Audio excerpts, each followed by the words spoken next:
Hello बच्चों, स्वागत है आपका अपने यूट्यूब चैनल विद्यार्थी विजन पे। मैं जीशान अहमद आज आपको कराने वाला हूँ क्लास 11 का जो चैप्टर है दूसरी बुक का। उसका नाम है बच्चों धर्मनिरपेक्षता, यानी कि हम सेकुलरिज्म के बारे में पढ़ेंगे।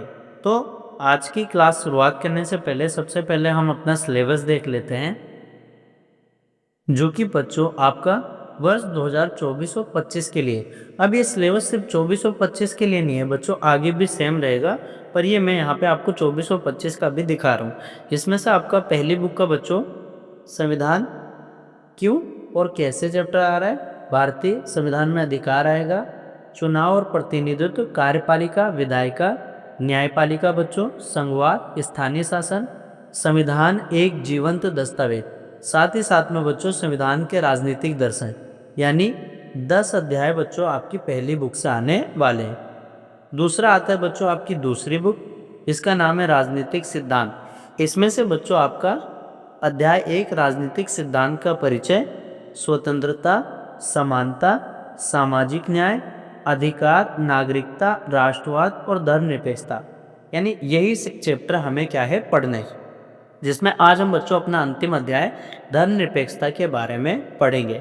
इसमें बच्चों ये सारे टॉपिक हम कवर करेंगे ताकि आपके एग्जाम में बच्चों इन्हीं में से प्रश्न पूछे जाएंगे और आप ज़्यादा से ज़्यादा नंबर ला सकें। हाँ बच्चों, इस वीडियो में हम मतलब मोस्ट इम्पोर्टेंट क्वेश्चन आंसर करेंगे, एमसीक्यू करेंगे, साथ ही साथ में नोट्स के थ्रू बच्चों में पूरा चैप्टर आपको कराऊंगा, समझाऊंगा और साथ ही साथ में याद भी कराऊंगा। तो चैप्टर का नाम है बच्चों धर्मनिरपेक्षता। धर्मनिरपेक्षता का मतलब होता है बच्चों कि राज्य का अपना बच्चों कोई भी धर्म नहीं होगा और राज्य सरकार किसी भी धर्म को बढ़ावा नहीं देगी। जो धर्मनिरपेक्षता शब्द है बच्चों 1846 में जॉर्ज जेकब होलियोक के द्वारा सबसे पहले बच्चों जॉर्ज जेकब होलियोक के द्वारा प्रयोग किया गया था।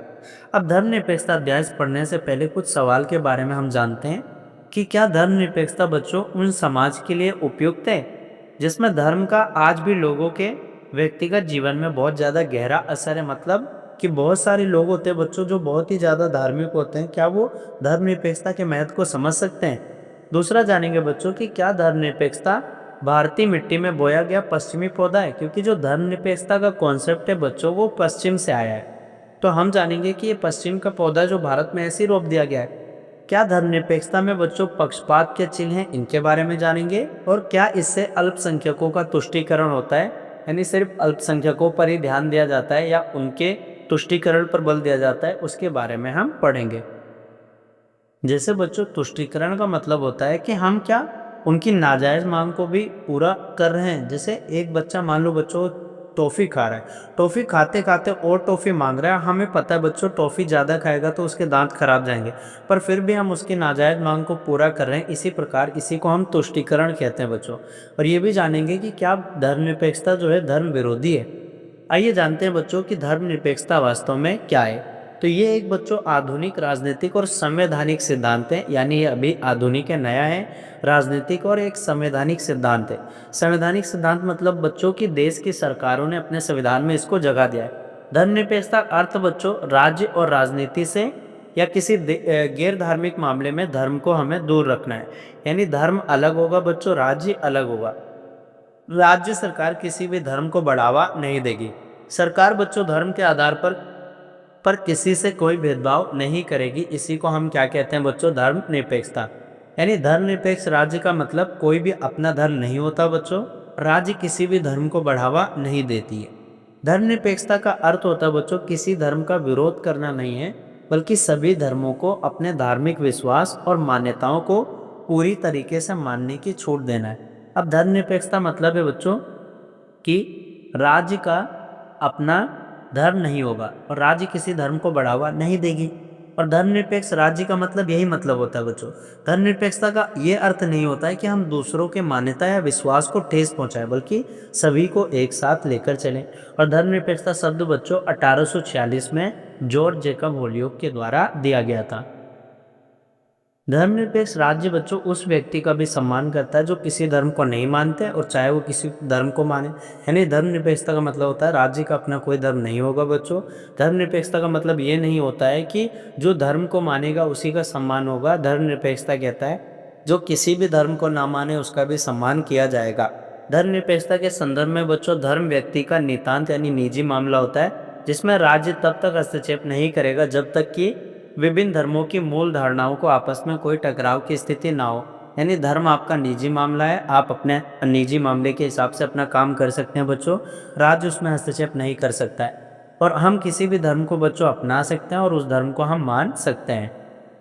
धर्मनिरपेक्षता शब्द का प्रयोग बच्चों सर्वप्रथम जॉर्ज जैकब होलियोक के द्वारा किया गया था और 1846 में किया गया था।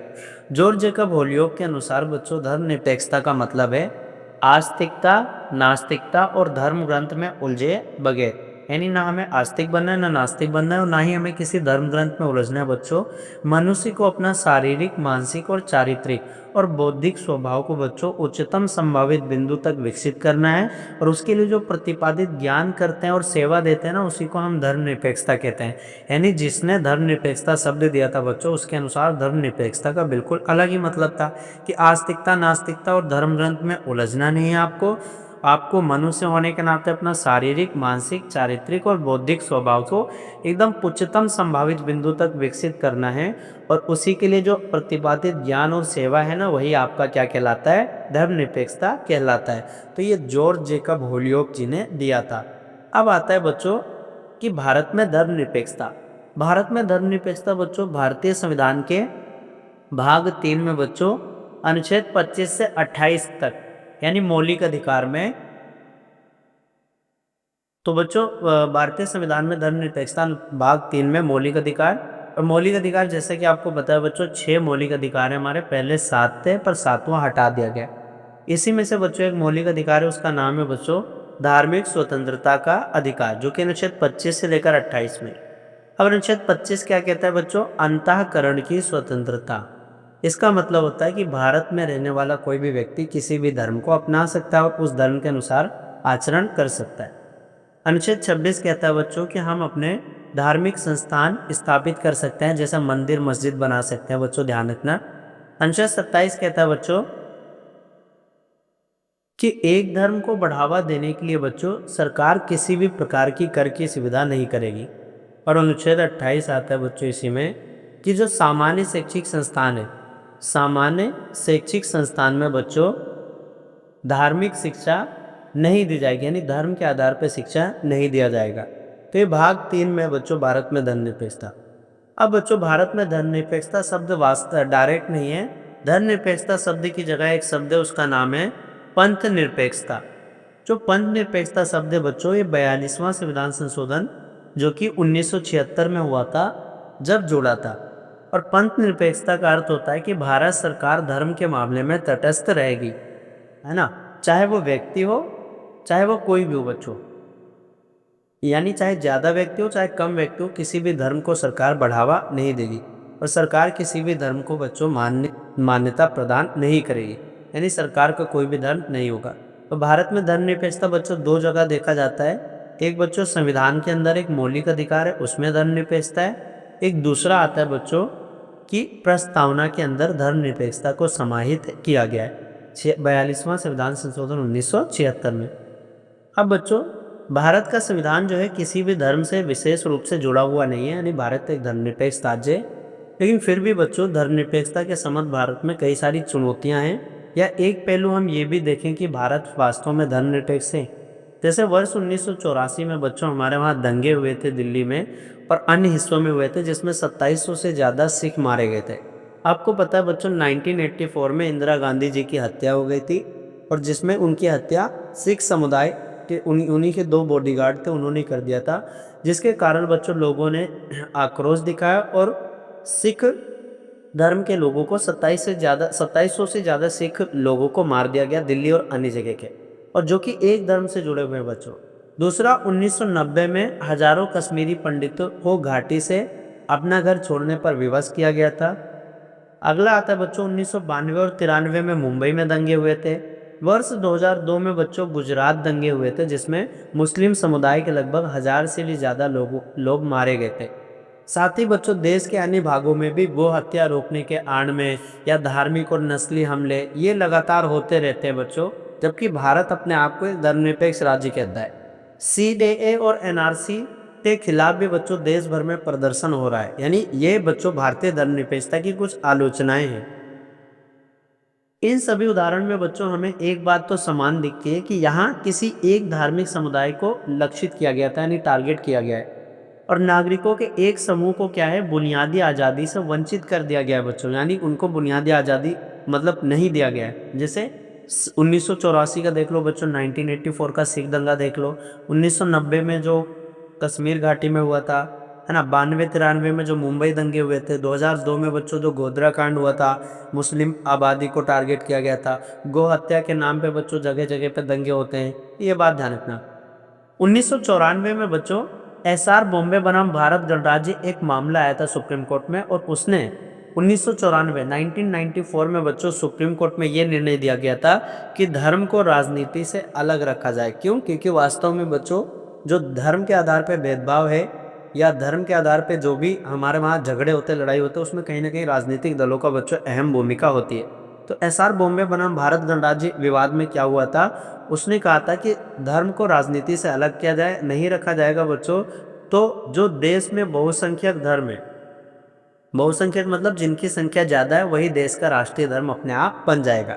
अब हम बात करते हैं बच्चों कि हमने देखा कि धर्मनिरपेक्षता में कि भारत में एक चुनौती धर्मनिरपेक्षता, यानी भारत में कई सारे पहलू आए थे, जैसे एक लड़ाई हुई थी। इसका मतलब होता है कि बच्चों जो धर्मनिरपेक्षता उसके सिद्धांत हैं, और धर्मनिरपेक्षता के दो सिद्धांत हैं बच्चों, एक का नाम है अंतरधर्म वर्चस्व, एक का नाम है बच्चों अंतःधर्म वर्चस्व। अंतरधर्म वर्चस्व का अर्थ होता है बच्चों ये धर्मनिरपेक्षता का पहला सिद्धांत है, और इसका मतलब होता है अंतर मतलब दो धर्मों के बीच भेदभाव होता है तो उसे हम अंतरधर्म वर्चस्व कहते हैं। यानी जब दो धर्म के बीच में भेदभाव होता है तो उसे हम क्या कहते हैं, अंतरधर्म वर्चस्व कहते हैं। पर ये धर्मनिरपेक्षता का बच्चों पहला सिद्धांत है, और एक होता है अंतःधार्मिक वर्चस्व, मतलब ये धर्मनिरपेक्षता का बच्चों दूसरा सिद्धांत है। इसका अर्थ होता है कि एक ही धर्म के अंदर वर्चस्व होता है, एक ही धर्म के अंदर एक धर्म के लोग अपने ही धर्म में जो नीचे लोग हैं उनके साथ में भेदभाव करते हैं, जिनको नीच समझते हो या अपने से कमतर समझते हैं, तो उसे हम अंतःधार्मिक वर्चस्व कहते हैं। बच्चों ऐसे धर्म के बारे में सोचना भी मुश्किल है जो पुरुष और स्त्री को एक समान नज़र से देखते हैं। सभी धर्म क्या करते हैं, अपने में अंतःधार्मिक वर्चस्व रखते हैं। कैसे? पुरुष और स्त्री में। जैसे हमारा समाज कैसा है बच्चों, पितृसत्तात्मक समाज है, और पुरुष के पास ज़्यादा शक्ति होती है, बात ध्यान रखना। तो स्त्री और पुरुष में भेदभाव देखा जाता है। हिंदू धर्म में तो बच्चों कुछ तबके को स्थायी तौर पर पीड़ित माना गया है। दलितों को बच्चों मंदिर में प्रवेश करने से रोका गया है, यानी उनको मंदिर तक में जाने की बच्चों अनुमति नहीं थी। साथ ही साथ में कुछ हिस्से में बच्चों महिलाओं को भी मंदिर में प्रवेश से वर्जित कर दिया। इसे अंतःधर्म वर्चस्व कहते हैं बच्चों। अंतःधर्म वर्चस्व मतलब एक धर्म के बीच में जो मतलब भेदभाव होता है उसे हम कहते हैं।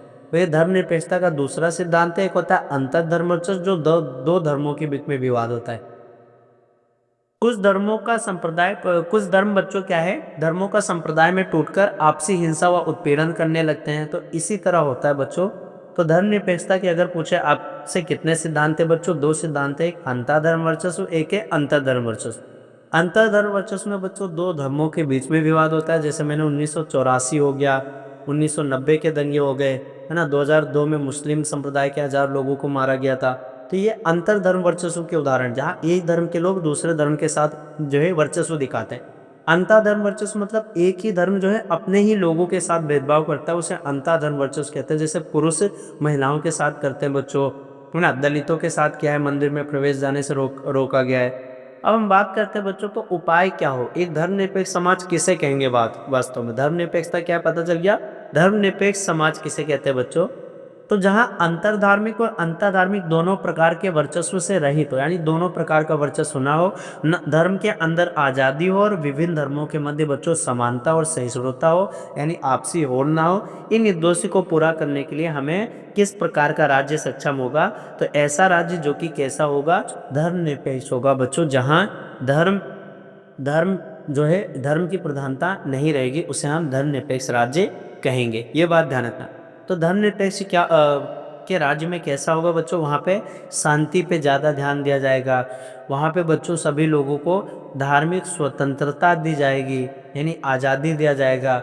भेदभाव खत्म कर दिए जाएंगे जो धर्म के आधार पर होते हैं, तो उन्हीं को हम बच्चों धर्मनिरपेक्ष राज्य के अंदर तक शामिल करेंगे। यानी ना तो अंतर्धार्मिक वर्चस्व होगा, ना ही अंतर्धार्मिक वर्चस्व होगा। अब हम बात करते हैं बच्चों धर्मनिरपेक्ष राज्य किसे कहते हैं। तो धर्मनिरपेक्ष राज्य से पहले हम जानते हैं बच्चों, जो धर्मनिरपेक्षता है ना, उसकी परिभाषा अलग अलग विद्वानों ने दिया है। तो सबसे पहले हम जानते हैं बच्चों, श्री वेंकटरमन एक विद्वान है बच्चों, इन्होंने धर्मनिरपेक्षता की परिभाषा दी, और एक प्रोफेसर डोनाल्ड स्मिथ थे, इन्होंने भी धर्मनिरपेक्ष राज्य की परिभाषा दी है।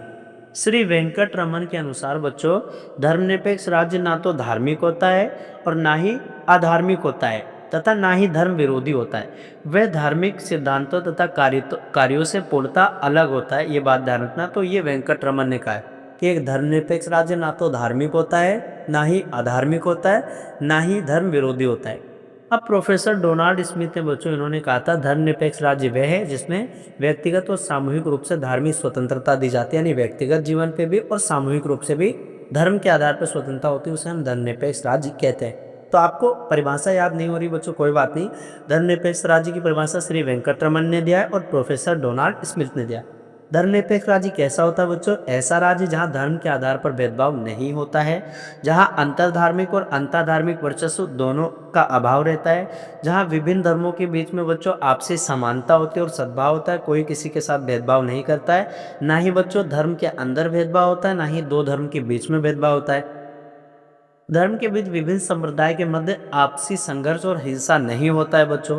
जैसे भारत धर्मनिरपेक्ष राज्य कब बनेगा, जब यहाँ के पर हिंदू, मुस्लिम, सिख, ईसाई सभी धर्म के लोग बच्चों सद्भाव पूर्वक रहेंगे, और अभी भी बच्चों रह रहे हैं। इस प्रकार से हम कह सकते हैं बच्चों, भारत क्या है, धर्मनिरपेक्ष राज्य है। बस कभी कभी बच्चों भारतीय धर्मनिरपेक्षता पे खतरा दिखाई देता है, जिसमें अलग अलग धार्मिक समूह के लोग आपस में एक दूसरे से बच्चों विद्वेष रखते हैं। ऐसा करना नहीं चाहिए।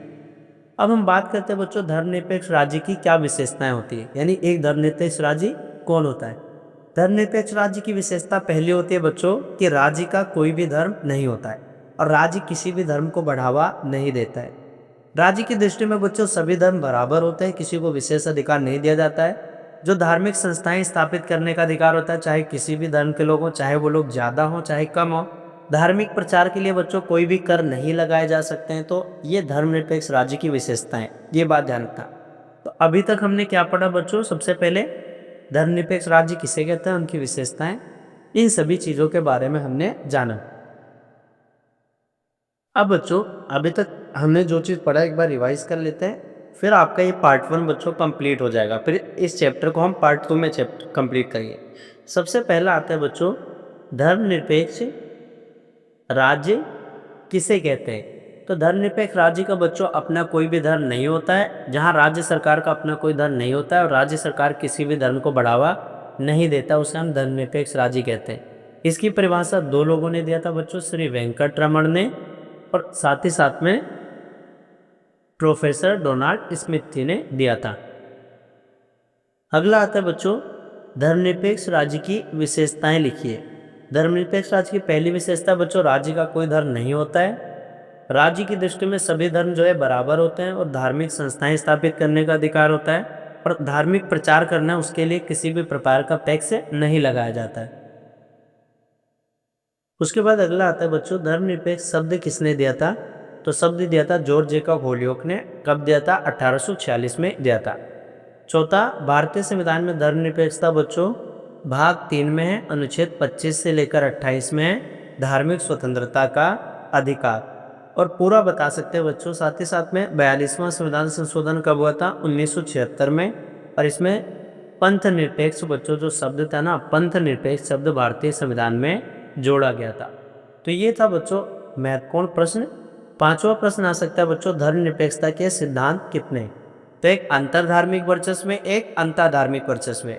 अब आपको बच्चों कमेंट कर कर मुझे बताना है कि दिल्ली सहित देश के बाकी हिस्सों में 2700 से ज़्यादा जो सिख मारे गए थे, यानी उनको मतलब ज़्यादातर लोग सिख मारे गए थे, तो उनको कब मारा गया था बच्चों, ये आपको कमेंट कर कर बताना है।